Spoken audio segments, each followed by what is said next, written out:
말씀을 이렇게 쭉 살펴보면 이 본문의 말씀은 예수님께서 그 당시에 있는 많은 사람들에게 비유를 통하여서 하나님 아버지의 마음이 어떠한가, 그리고 우리는 어떤 사람인가를 이야기해 주는 말씀입니다. 우리가 저 천국에 있는 복음의 말씀, 저 천국에 대하여서 하나님께서 말씀해 준다 하여도 잘 알지 못하기 때문에, 우리가 하나님께 돌아와서 우리 영혼이 천국 가는 것이 무엇인지 모르기 때문에 그것을 잘 모르는 많은 사람들에게 예수님께서 비유를 통하여서 쉽게 얘기해 주신 말씀입니다.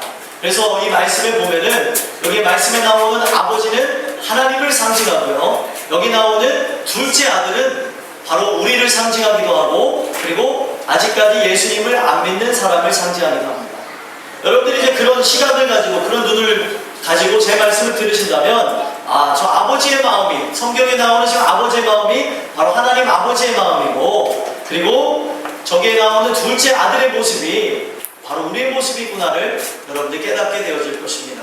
그래서 여러분들 오늘 이 말씀 제가 여러분들 앞에 들려드릴 때 잘 들으셔서 여러분들과 제가 은혜 받고 돌아가시는데 부족함이 없게 되기를 간절히 소망합니다. 네. 학생들 정신을 차리시고, 수련회를 했더니 애들이 지금 수련회 3일 동안 쭉 하고 왔더니 지금 체력이 다 바닥나는 것 같아요. 근데 이 아이들 신기하게 또 예배가 끝나면 또 축구하러 가겠다고 또 난리를 칠 텐데, 이따가 축구하러 가고 싶으시면 잘 말씀을 들으세요. 오늘 말씀 잘 안 들으면 축구도 없습니다. 저는 말하는 걸 지키는 사람이기 때문에 정신 차리세요. 정신 차리시고. 자, 이제 말씀을 증거하도록 하겠습니다. 우리가 말씀을 보니까 어떤 사람에게 두 아들이 있는데 라고 하는데, 여기 어떤 사람, 여기 나오는 아버지가 제가 누구라고 말씀드렸죠? 하나님을 상징합니다. 그 중에 첫째 아들은 아무런 문제가 없었지만 둘째 아들이 문제를 일으키는데, 이 둘째 아들이 아버지께 자기의 재산을 달라고 합니다.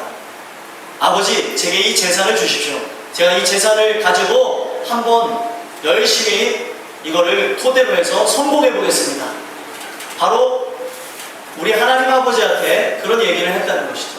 그랬더니 여기 나오는 아버지가 아무 소리도 안 하고, 말씀해 보니까 그 재산의 몫을 나누어서 그 아들에게 나눠줬다고 얘기합니다.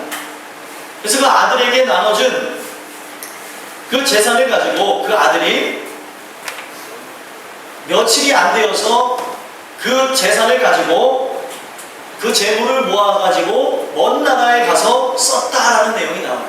자, 여러분들에게 제가 질문을 드리겠는데, 여기 아이들도 있는데, 볼륨을 좀 줄여주세요. 아이들도 있는데, 여러분들이 만약에 자녀가 있다고 한다면, 자녀가 잘못된 길을 간다고 하면 여러분들 어떻게 하시겠습니까?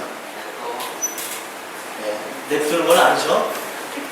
네 살 길이니까 네 마음대로 살아라, 망하든지 말든지 그건 내 인생이니까 마음대로 살아라 라고 하지는 않겠죠. 어떻게 하겠습니까? 당연히 잘못된 길을 간다고 한다면 부모님의 심정은 잘못된 길을 가지 못하도록 막을 것입니다. 이건 아닐 것이다, 다시 한번 생각해봐라 라고 얘기할 것인데, 말씀에 나오는 아버지는 그 아들이 잘못된 길을 가겠다고 말하고 있음에도 불구하고 그 어떤 제재도 가하지 않았다는 거예요. 그 아버지가 그냥 재산을 그 아들에게 고이 나눠주시고, 그 아들은 그 재산을 갖고 먼 나라에 가서 탕진하게 되어졌다는 거예요. 왜 하나님 아버지께서 어떻게 보면은 이 말씀의 비유를 통하여서 왜 가만히 계시는 모습을 보였겠습니까? 여러분들과 저의 습성을 누구보다도 잘 아시기 때문에 그렇습니다. 인간의 습성은 어떻습니까? 자기가 느끼고 체험하지 않는 이상 믿지를 않습니다. 오늘 새로 나오신 분들도 좀 계시는데, 여러분들 교회에 대해서 많은 좋은 얘기를 듣고 나오셨을 겁니다. 근데 중요한 거는요, 많은 좋은 얘기를 듣고 나왔다 하더라도 오늘 이 말씀이 여러분들에게 부딪히셔야 다음 주에도 저랑 얼굴을 볼 수 있고, 그 다음 주에도 예배를 나올 수 있어요. 가장 중요한 거, 많은 사람이 느꼈지만 내가 체험하지 않는 이상 이 모든 좋은 것들은 느낄 수가 없습니다.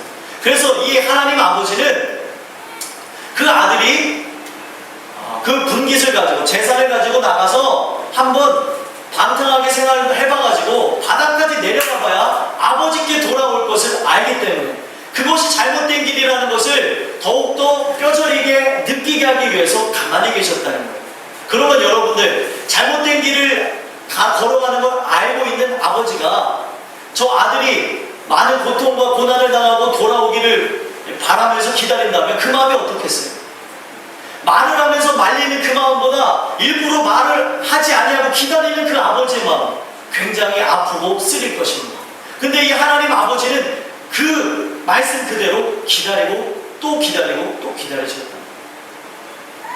결국엔 그 아들이 아버지의 뜻을 거역하고 그 재산을 가지고 먼 나라에 갑니다. 여기서 말하는 먼 나라는 세상을 의미해요. 세상에 나가서 자기가 자기의 힘으로 한번 성공해보겠다고, 자기 힘으로 한번 자기 삶을 일으켜보겠다고 하면서 자기 모든 걸 투자하고 나갔습니다. 근데 말씀해 보니까 13절에 거기서 허랑방탕하여 그 재산을 낭비하더니 라고 얘기하고 있습니다. 아버지께서 물려주신 그 재산을 하나도 남김없이 다 쓰게 되어졌다는 거예요. 우리가 하나님의 뜻을 거역하고 하나님의 뜻을 멀리하면서 내 힘으로 일어서려고 하는 인생은 일어설 수가 없습니다. 혹여나 일어선다 하여도 그것은 일어서는 게 아니에요. 내 영혼이 세상 가운데 빠져나가고 하나님의 뜻을 모르기 때문에 그 인생은 남들이 봤을 때 참된 성공을 했다 하여도 내 마음에 천국을 이루지 못하고 내 마음에 기쁨이 없다면 아무 소용이 없다는 거예요. 여러분들 부자가 행복할까요? 가난하신 분들이 행복할까요? 네, 가난한 분들이 더 행복하다고 합니다. 저희가 생각했을 때 돈이 많은 분들이 더 행복할 거라고 생각하지만 돈이 많은 분들은 돈이 많은 것으로 더 많은 근심과 걱정이 많대요. 아니 왜 그런 일이 있을까? 아 돈이 많으면 참 좋을 것 같은데 아니라 돈이 행복의 조건이 될 수 없습니다.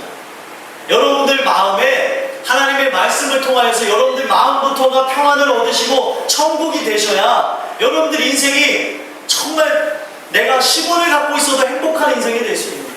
하나님의 은혜가 우리에게 입혀져야 10원을 갖고 있어도 행복한 인생이 됩니다. 그러나 하나님의 은혜가 없는 인생은 10원을 갖고 있는들 1000원을 갖고 있는들 아니면 수천억을 갖고 있는들 하나님의 은혜가 없어서 행복하지 못합니다. 소망하기는요 여러분들과 제가 하나님의 품으로 돌아오는 놀라운 역사가 있게 되기를 소망합니다. 그래서 결국에 그 아들이 자신의 모든 재산을 다 없앴다고 14절에 얘기합니다. 그리고 나서 그가 어떻게든 아버지 앞에 성공해서 돌아가야 되는데 어떻게 한번 자기 인생을 일으켜볼까 하는데 말씀해 보니까 14절에 그 나라에 크게 흉년이 들었다고 얘기해요. 흉년이 들어서 그가 비로소 궁핍한지 흉년이 들어가지고 그가 이제는 어떻게 할 수 없는 상황까지 이르게 되어졌습니다. 하나님이 여러분들과 저를 변화시키기 위해서 어떻게 하는지 아십니까? 은혜가 무엇이냐면 내 삶 속에 하나님 앞에 돌아올 수 있게 하여 주시는 게 은혜예요. 그럼 여러분들이 호의호식하고 여러분들이 정말 원하는 대로 다 삶이 이루어진다면 하나님 앞에 돌아오시겠습니까? 아니요. 돌아오지 않아요. 은혜는 우리가 정확하게 알아야 되는 게 내 삶에 때로는 고난과 고통이 여러분들에게 은혜가 될 수 있습니다. 여러분들 제가 지금 여러분들에게 드리는 이 말씀이 여러분들 귓가에 들리시는 분들도 있고 안 들리시는 분들도 있습니다. 안 들리시는 분들은 저렇게 우리 친구들처럼 잠을 잘 수도 있습니다. 그러나 여기 있는 모든 사람이 들리는 분들에게 말씀을 드리는 게 뭐냐면 이 말씀이 정말 나에게 하는 말씀이구나. 내 인생을 정말 어떻게 보면 직선 코스로 가야 되는데 곡선으로 돌고 또 돌고 해서 하나님께서 내 삶에 고통을 주신 이유가 오늘 이 말씀을 듣고 내가 돌아오기 위해서구나. 내 모든 인생이 진짜 이제부터 행복하기 위해서 하나님이 나를 불러주셨구나 라는 것을 우리가 깨달아야 된다. 근데 이 아들이 자기가 풍족하니까 깨닫지 못해요. 저희 교인분들도 많이 계시고 학생들도 있지만 내가 부족한 게 없으면 하나님을 찾지 않습니다. 나는 내 삶이 풍요롭고 내 삶이 누가 봐도 손색할 것이 없는데 내가 어떻게 하나님 앞에 나오겠나. 그래서 하나님께서는 이 아들의 삶을 상황과 환경과 그리고 형편과 처지를 움직이셔서 하나님을 찾을 수밖에 없게끔 만들으셨다는 거예요. 그 나라가 하필이면 돈을 벌러 간 나라가 왜 흉년이 오겠냐는 거예요. 거기서 끝난 게 아닙니다. 흉년이 들어서 이제 먹을 게 없는 그런 상황, 이제 살 수가 없는 상황에 이르렀는데 그 아들이 어떻게 하게 되어지냐면 15절에 보니까 그 나라 백성 중 한 사람에게 부처사니라고 얘기하면서 한 아버지의 아들이었을 때는 많은 종을 거느리면서 또 많은 사람들과 함께 더불어서 힘 있는 자의 삶이었습니다. 근데 하나님의 뜻을 거역하고 나가게 되어지니까 어떻게 되어졌어요? 한 사람에 붙여 사는 인생이 되어졌다는 거예요. 바꿔서 얘기하면 종이 되어졌다는 거예요. 어떻게 보면은 종이 있을 정도로, 집안에 종이 있을 정도로 부유한 집안의 아들이었는데 그가 자기의 힘으로 한번 자기의 인생을 일으켜보겠다고 하고 나가게 되어지니까 그 사람이 결국에는 자기 집에서 일하는 종들과 같이 바닥으로 떨어지는 인생이 되어졌다는 거예요. 그러다 보니까 이 사람이 너무나 이제 마음에 갈급함이 생겨나는 거예요. 그리고 그러다 못해 유대인 사람들이 혐오하는 직업인 돼지 치는 직업까지 갖게 되어졌습니다. 직업에는 귀천이 없습니다. 여러분들 오해하지 말고 들으세요. 이스라엘 민족은 하나님의 말씀이 곧 법입니다. 그 말씀을 따라 살아가는 사람이에요. 613개의 조항을 따라서 율법이라는 그 말씀을 토대로 해서 세상법이 만들어지고 그 세상법을 지키는 그런 사람들입니다. 근데 그 율법의 말씀, 하나님이 정해놓은 말씀에 보면은요, 돼지를 먹지 말라는 말씀이 있어요. 그래서 여기에 학생들이 지금 앉아있는데 이 학생들 친구들 중에 이슬람교 애들, 그리고 저 아랍에서 온 애들이 있는데 그 아이들은요, 돼지고기 성분이 들어간 것도 먹지 않아요. 왜냐하면 율법이기 때문에. 생명같이 지키는 사람입니다. 그렇기 때문에 율법을 거스려서 돼지를 치는 그런 직업을 갖는 사람에 대해서 이들의 마음속에는 혐오하는 마음입니다. 하나님이 원하지 않는 것을 키워가지고 남들을 배부르게 하는 거니까 이들이 생각했을 때는 정말 나쁘고 천하지 않으면 그 직업을 갖지 않는다는 거예요. 근데 그 직업에 대하여서 그 하나님의 율법에 대해서 누구보다도 잘 아는 이 한 아들이, 둘째 아들이 자기가 바닥까지 떨어지게 되어지니까 하나님이 원하지 않는 또 사람들이 봤을 때 손가락질하는 직업을 갖게 되어졌다는 거예요. 어떻겠습니까, 마음? 굉장히 이 마음을 어떻게 비교할 따위가 없겠죠. 이 마음을 어디 가서 풀 수가 없는 겁니다. 내가 어제만 해도 그저께만 해도 나는 아버지의 아들로서 내 집안의 종을 거느리면서 살았던 아들인데 내가 지금 그 아들의 본색을 잃어버리고 종의 모습과 같이 되어졌구나. 자기에 대하여서 한탄하고 울기도 하고 가슴 아파하는 모습도 있었을 겁니다. 그리고 거기서 끝난 게 아니에요. 이 아들이 16절에 보니까 돼지가 먹는 쥐업 열매로 배를 채우고자 하되 주는 자가 없다라고까지 얘기합니다. 배가 고프다 못해 돼지가 먹는 열매까지 손을 대면서 먹는 지경에 이르게 되었다는 거예요. 자, 말씀해 보니까 그 나라에 흉년이 임했다 그랬죠. 이 쥐업 열매라는 건 뭐냐면 아주 달콤한 열매인데 그 당시에 가난한 사람들이 주로 먹는 열매였습니다. 그리고 가난한 사람들이 먹는 열매이자 또 돼지가 먹는 사료로서 쓰였던 거예요.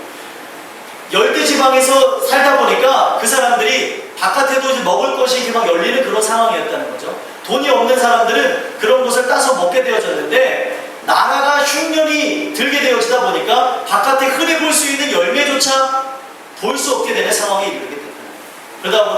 그러다 보다 못해 그 주인이 키우는 그 돼지의 열매 손을 대서 같이 먹고 싸워야 되는 그런 형편에 이르게 됐다는 거예요. 여러분들 어떤 상황이에요? 굉장히 비참하고 말할 수 없는 상황이죠. 왜 내 인생이 여기까지 갔을까? 왜 나의 삶이 여기까지 떨어지게 됐을까? 그는 너무 고통스럽고 답답할 따름이었습니다. 왜 내 인생이 여기까지 갔을까? 그러면서 그가 그 다음 말씀에 보니까 17절에 이에 스스로 돌이켜 이르되라고 얘기하고 있습니다.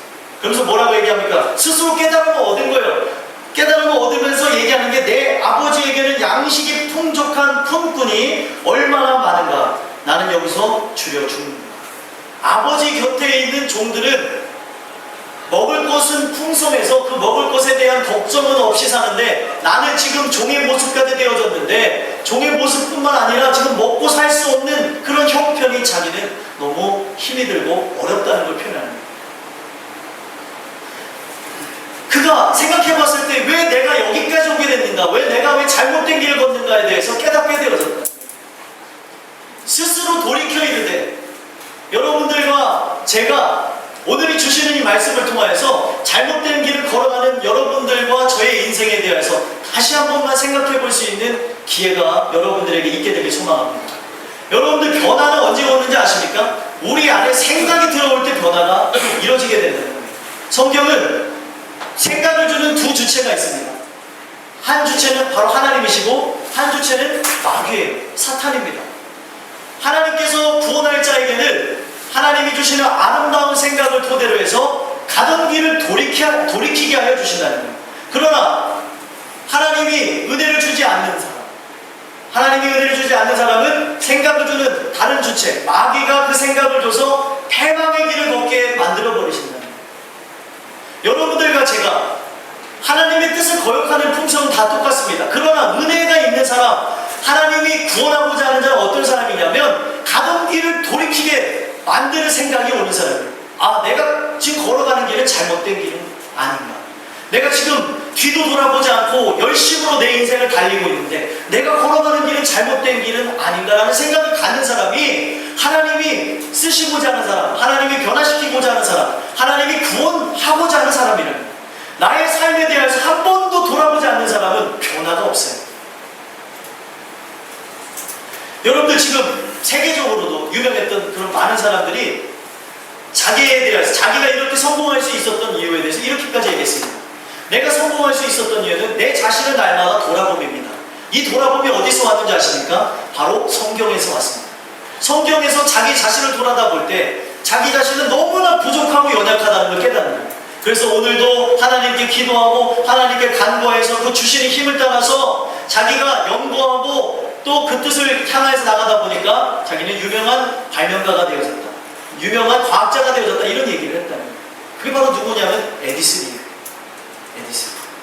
그는 99%의 노력도 중요하지만 1%의 영감이 100%를 만들고 1%가 곧 100%를 만들어서 완벽한 것을 만들어낸다는 거예요.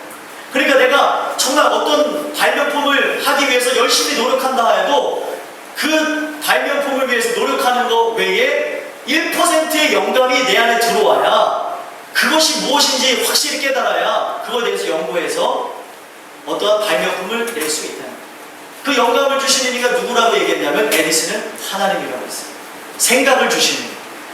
그래서 그가 만들었던 모든 발명품, 여러분들 지금 전기가 돌아가서 지금 여러분들 시원하게 에어컨 바람도 쐬시면서 지금 말씀을 듣고 계시는데 그거를 만든 사람이 바로 에디슨 아닙니까? 빛을 만들게 한 사람이 에디슨 아닙니까? 근데 그 영감이 하나님이 주셨다고 고백을 합니다. 여러분들과 제가 오늘 이 말씀을 들으면서 하나님이 주시는 생각으로 가득 찰 수 있게 되길 소망합니다. 하나님이 구원하시고자 하는 자, 은혜를 주시고자 하는 자에게는 오늘 이 말씀을 듣고 그쳐지는 인생이 아니라 내 인생을 돌아다보고 내 인생을 변화시키기 위해서는 하나님의 말씀밖에 없구나, 저 말씀을 듣고 내 인생을 돌아다볼 필요가 있구나라는 생각을 갖게 되어진다는 거예요. 그러나 내가 지금 오늘 이 말씀을 통하여서 은혜가 입혀지지 않는 사람은 지금 이 설교를 들어도 아무런 감흥이 없는 거예요. 지금 변화가 일어난다고 해도 저거는 옆집 얘기고 저거는 상관이 없고 불이 났어도 옆집이 불난 것이지 나한테 불난 게 아니기 때문에 그런 모습의 사람의 여러분과 제가 됐습니다. 소망하기는요, 여러분들이 오늘 주시는 이 말씀을 토대로 해서 우리가 걸어가는 길에 대해서 살펴볼 수 있게 되길 소망합니다. 무조건 달려가는 길이 아름다운 게 아니에요. 어떤 사람이 성공주의를 위해서 열심을 가지고 자기가 달려가다 보니까 주변에 나중에 자기에게 부귀와 영화는 따라왔는데 주변에 사람이 아무도 없었다는 얘기였어요. 무조건 달려가는 인생이 올바른 것이 아닙니다. 마찬가지로 말씀을 토대로 우리가 걸어가는 영혼의 길도 마찬가지예요. 여러분들이 인생을 살아가시면서 함께 살아가는 것이 있는데 바로 영혼의 길입니다. 영혼의 생도 여러분들이 살고 계세요. 그 영혼의 생이 어디로 가고 있는가, 내 영혼의 삶을 어디로 지금 이끌고 가고 있는가 돌아보지 않는다면 우리는 가던 길을 돌이키지 않는 것이기에 결국에는 세상에서 굶주려서 죽는 인생이 될 수밖에 없다는 거예요. 그가 이제 계속해서 고민하다가 생각난 게 무엇입니까? 야, 내가 이 아버지 집에 가서 종으로 사는 것이 차라리 낫겠다. 차라리 아버지 집에 사는 종들은 잘 먹고 잘 살기까지는 하는데 내가 여기서 죽기보다는 아버지께로 돌아가야겠다라는 생각을 가졌다는 거예요. 여러분들과 제가 오늘 이 말씀을 토대로 우리의 생각이 바뀌어지는 놀라운 역사가 하늘로부터 공급되어지기를 소망합니다. 18절과 19절에 보면 내가 일어나 아버지께 가서라고 얘기하고 있어요. 그가 이제 깨달음을 얻은 다음에 어떻게 되냐면 아버지께로 돌아가야겠다는 생각을 가졌다는 거예요.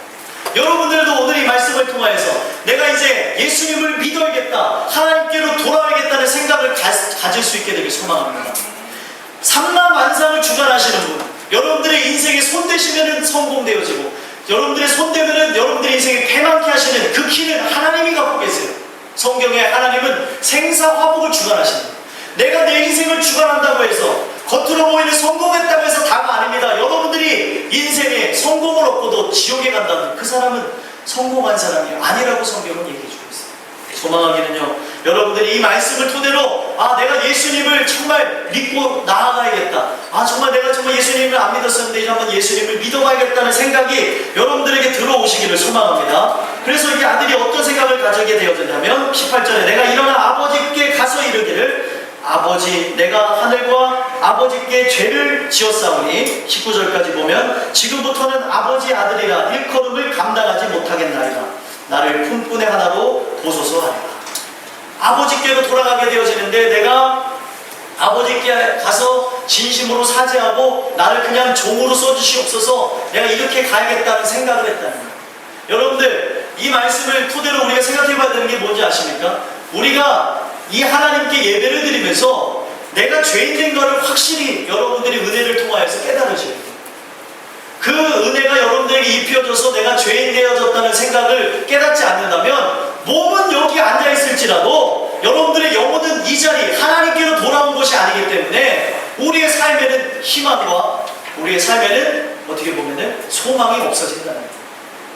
교회 보면은 사람이 많습니다. 우리 교회도 처음에 2명으로 시작해서 많은 사람들이 이제 모이게 되었어요. 근데 이 교회에 많은 사람들이 다니기는 다니지만 아직까지 몸은 하나님께로 돌아왔을지라도 마음이 돌아오지 않은 사람이 있다는 거예요. 제가 뭘 말씀드리고 싶냐면 여러분들의 인생은 하나님이 책임지고 계세요. 내가 살고 죽는 것도 하나님이 책임지시고요, 여러분들이 잘 되고 그리고 잘 안 되는 것도 하나님이 손에 키를 쥐고 계시다는 거예요. 그 키를 여시면 여러분들의 삶은 성경에 보니까 그 창고를 연자가 열면 그거를 닫을 자가 없다고 얘기하고 있어요. 여러분들에게 복을 주시고자 하나님이 그 문을 여시면 닫을 자가 없다고 얘기합니다. 그러나 하나님이 그 문을 닫으시면 그 문을 또한 열 자가 없다고 얘기하고 있어요. 여러분들과 제가 지금 살아가는 인생에 대해서 돌아다 보셔야 돼요. 몸은 하나님께로 왔는데 내 마음은 하나님께 의지하고 그 마음이에요. 내 마음은 아직까지 내 멋대로 살고자 하는 마음이 있다는 거예요. 그런 사람은 이 교회에 우리가 존재할지라도 하나님 앞에 나왔을지라도 천국 가는 데는 좀 어려움이 있다. 우리가 이 자리에만 나오는 종교인이 아닙니다. 내 마음에 진짜 신앙이 들어와야 돼. 신앙은 저 위로부터 들어오는 겁니다. 왜요? 안 보이는 존재에 대해서 믿음을 갖는 거잖아요. 사람이 안 보이는 존재에 대해서 믿음을 갖는 거 미치지 않고서 가능한 일이 아닙니다. 하나님의 은혜를 통하여서 내 영혼의 생각이 바뀌어져야 돼요. 마음이 바뀌어져야 됩니다. 내 마음이 돌아올 때에, 내가 정말 죄의식을 가질 때에, 내가 죄인임을 깨달을 때에 진짜 내 영혼과 내 육체까지도 하나님과 더불어서 하나님을 만남으로 변화되는 역사가 일어난다는 거예요.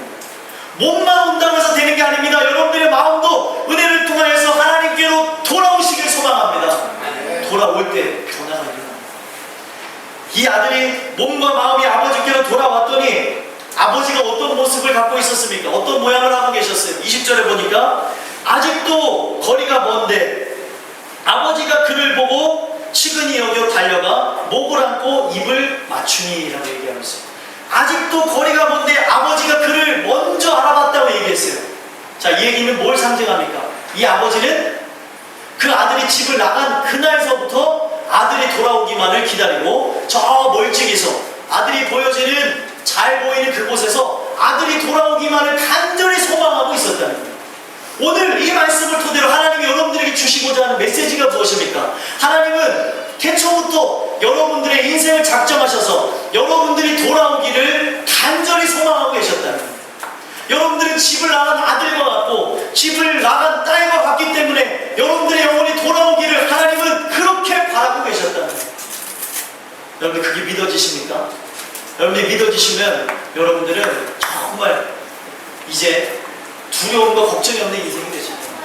근데 문제는 하나님이 바로 나를 기다리고 계시다는 게 믿어지지 않죠. 그래서 여러분들이 교회를 다니시면서 하나님께 기도하셔야 되는 거예요. 그 하나님이 믿어질 수 있게 되려고. 내가 믿어야지, 내가 교회를 다녀야지 해서 되는 게 아닙니다. 여러분들이 하나님께 기도하고 하나님께 부르짖어 간구할 때 하나님이 그 마음을 주심으로 하나님 아버지가 나를 지금 이 인류 역사 가운데 나 한 사람을 구원하기 위해서 지금까지 기다리셨구나. 그 깨닫는 일이 여러분들에게 있어져야 된다는 거예요.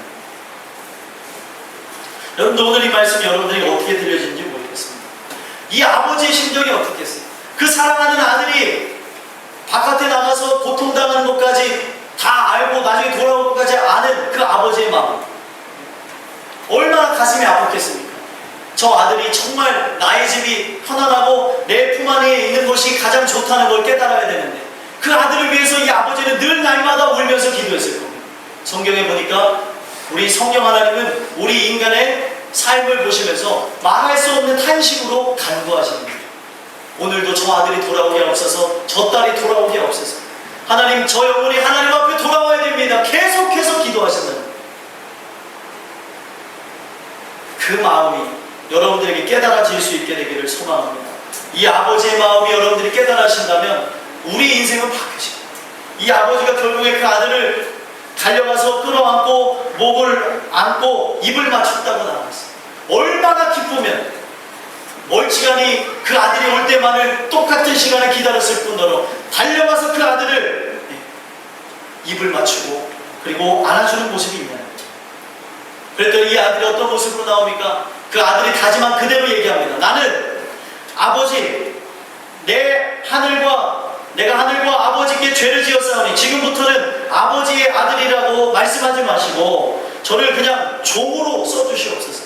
그냥 종으로 생각해 주세요. 라고 왔다는 거예요. 여러분들이 말씀을 들으면서 우리가 이 말씀을 그대로 깨달아야 하는 게 뭔지 아십니까? 바로 죄인됨을 깨달아야 돼요.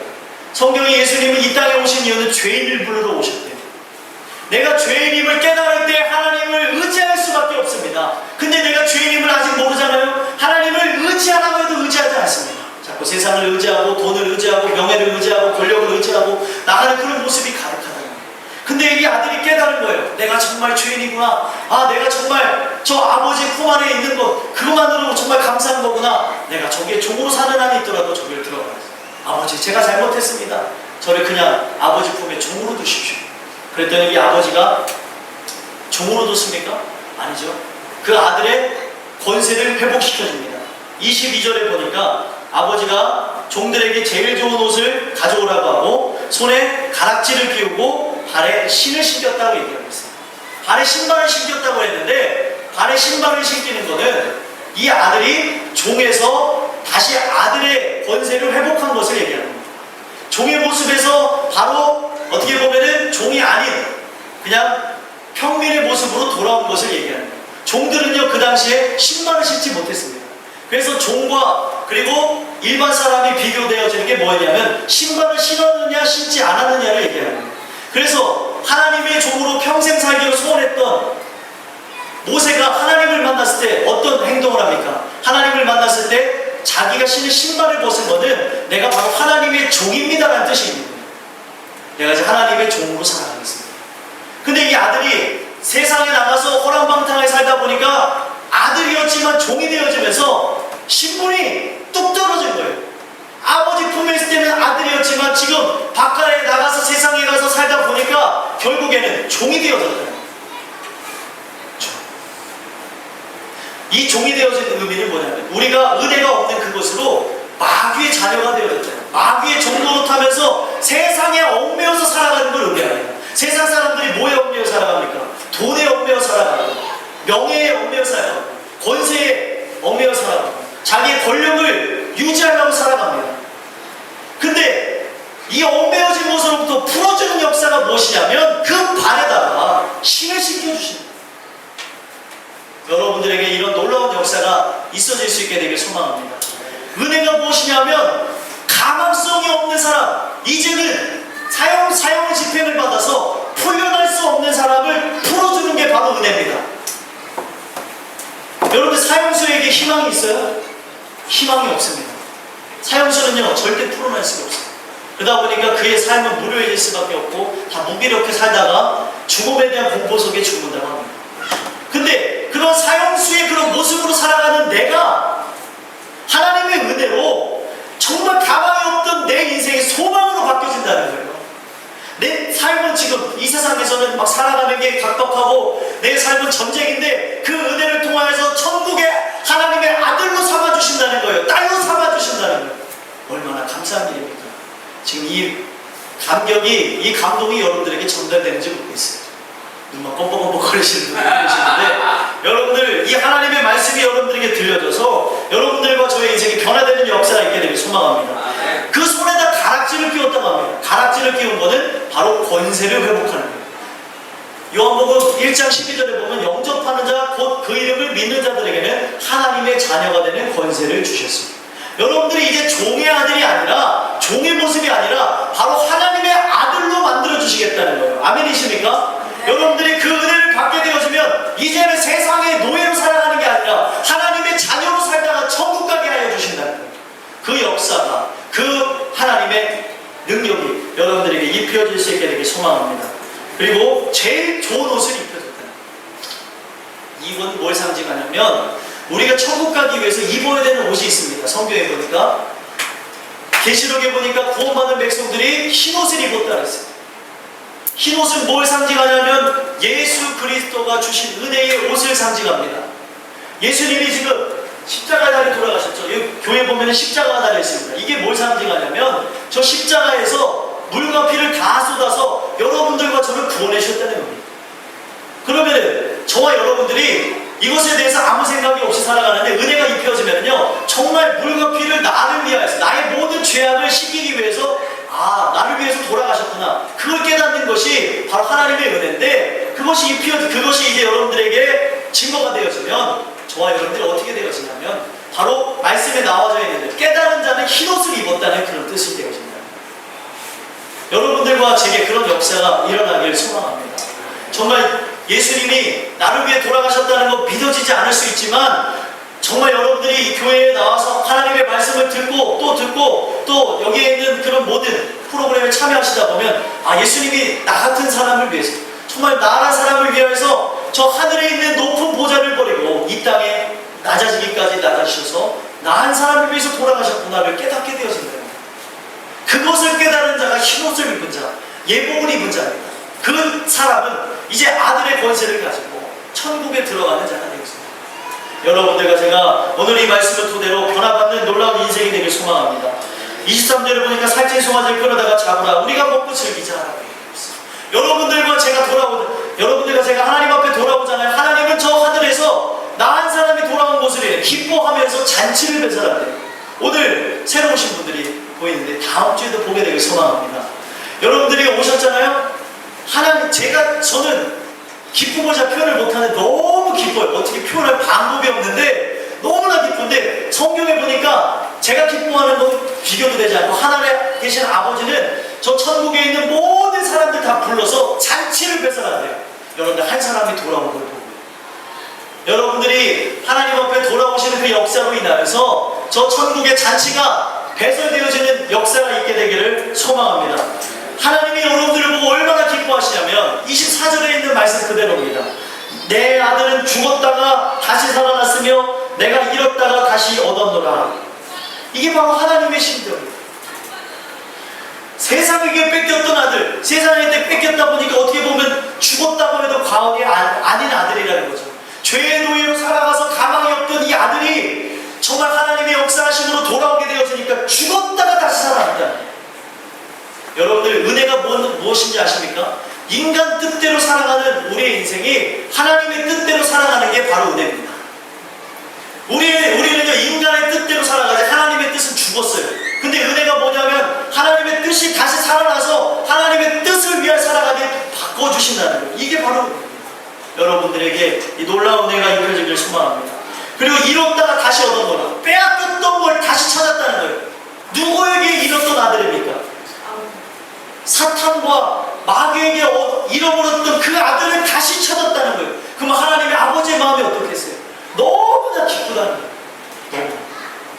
여러분들 이 마음이 또 하나님의 이 뜻이 여러분들에게 깨달아질 수 있게 되길 소망합니다. 이 하나님의 뜻은요, 세상 모든 사람들을 향하고 모든 사람들을 구원하고자 하는 것이 하나님의 마음이지만 그 은혜를 받은 사람은 이것이 개인적으로 역사가 일어나요. 전도를 받고 오신 분들도 있을 텐데 왜 전도를 했겠습니까? 그 감격이 크니까, 그 감동이 크니까, 그 감격 속에, 그 감동 속에 같이 들어오기를 원하시니까 하나님의 말씀을 증거하는 거예요. 개인적인 역사거든요. 지극히 은혜가 입혀지면 지금 여기 모든 사람이 들이지만 모든 사람이 다 은혜 받는 건 아니에요. 근데 이 개인적인 역사 가운데 하나님이 역사하고픈 자에게 역사하시면 이 말씀이 깨달아져서 야, 저 높으신 하나님이 나 한 사람을 위해서 오셨다니까. 야, 이게 말이 되는 거예요.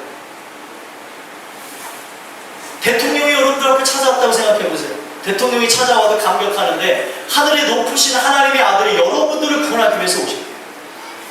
그걸 깨닫게 되어지면 말할 수 없고요, 이거를 표현할 수 없기 때문에 한량없는 은혜라고. 여러분들이 이 말씀을 토대로 해서 계속되어지는 이 말씀을 여러분들에게 마음속에 새기셔서 한량없는 은혜를 깨달으심으로 여러분들이 어떻게 보면은 고통과 고난의 인생을 사셨다가 이 하나님의 말씀으로부터 이제 해방되셔서 이 땅에서부터 여러분들의 마음속부터 행복감을 누리고 천국의 삶을 사셨으면 좋겠고요. 걱정, 근심, 염려, 괜히 생각들이 많은 이 시대에 하나님의 말씀을 토대로 모든 근심이 떠나가길 소망합니다. 여러분들의 삶에 행복감이 찾아오고 영광 돌리는 저와 여러분들의 인생이 되기를 예수 그리스도의 이름으로 소망합니다. 기도하겠습니다.